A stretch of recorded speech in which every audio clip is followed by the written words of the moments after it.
Whoa, good to see ya. How you doing? Shop to the Point News. I got a bit of a surprise. I don't know if it should have been a surprise for all the lawyers, but order granting defendant's motion to dismiss for lack of personal jurisdiction and denying defendant's motion for sanctions goes to Without a Crystal Ball. That's right. Without a Crystal Ball gets a pretty decent sized victory.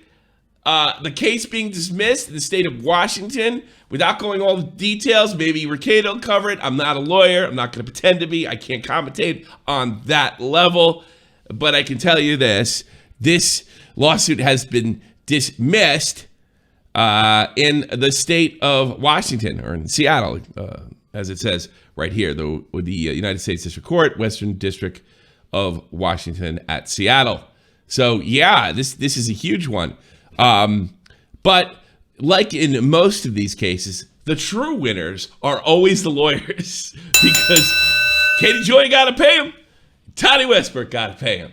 And I have to wonder, and maybe somebody could correct me, how does Tati Westbrook's, how did the lawyers make this kind of mistake? I mean, if they're going to file in the wrong jurisdiction, did they see this coming?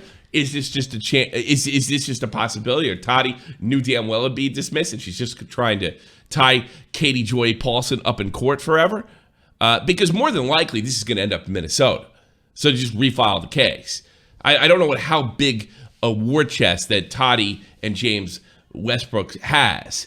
So, you know, and I don't know if you've ever been in a lawsuit. I have. Man, you think about it all day and all night. Anybody's been divorced, anybody that's, has a lot of money hanging over their head, anybody that's been through this process, it's just all consuming. And I imagine it would be consuming for the non-multimillionaire.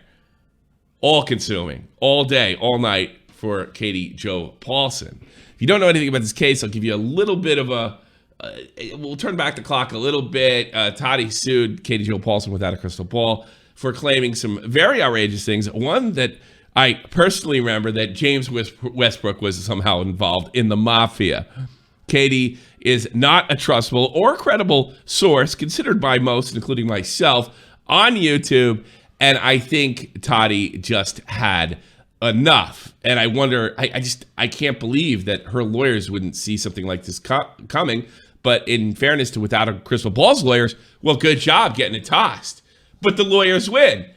Tati's lawyers win. Without a Crystal Ball's lawyers win. Everybody wins. It's money, money, money, money. But maybe Tati can afford it. That's what I'm wondering. I wonder if she's going to keep suing and keep suing and keep suing.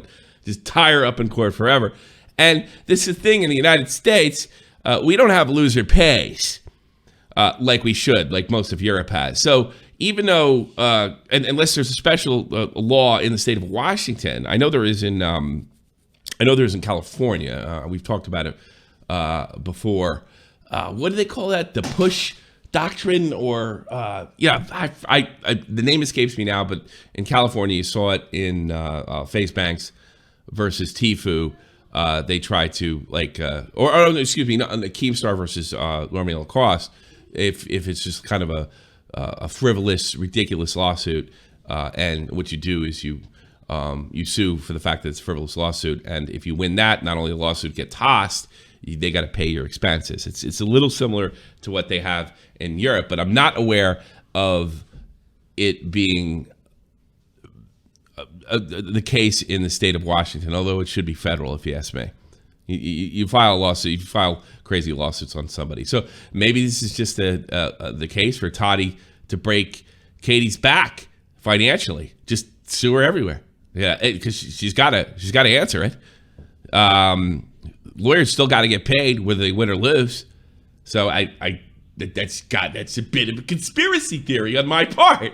I'm really wondering why would the lawyers think that the judge wouldn't dismiss it if it wasn't in jurisdiction? Although there may be a lot more nuance to that than I can possibly understand. So big win for Without a Crystal Ball, at least for now. More than likely we'll see this being refiled in the state of Minnesota. And I guess the best possible outcome, I don't see a good outcome Because once the facts get laid on the table, once the trial actually starts, I think ACB is going to be in some big trouble for some of the claims that she has made about Tati's products. But there's always a chance that Tati felt like she wasted her money. She's not going to get enough out of this, and doesn't sue in Minnesota. That would be the absolute total victory for Katie Joy Paulson. Just the victory of victories. Absolutely. So thank you very much. I hope I gave you a nice big update, and we'll keep an eye on the future. Like, sub, and share, and all that stuff. Please. I need that money for future lawyers.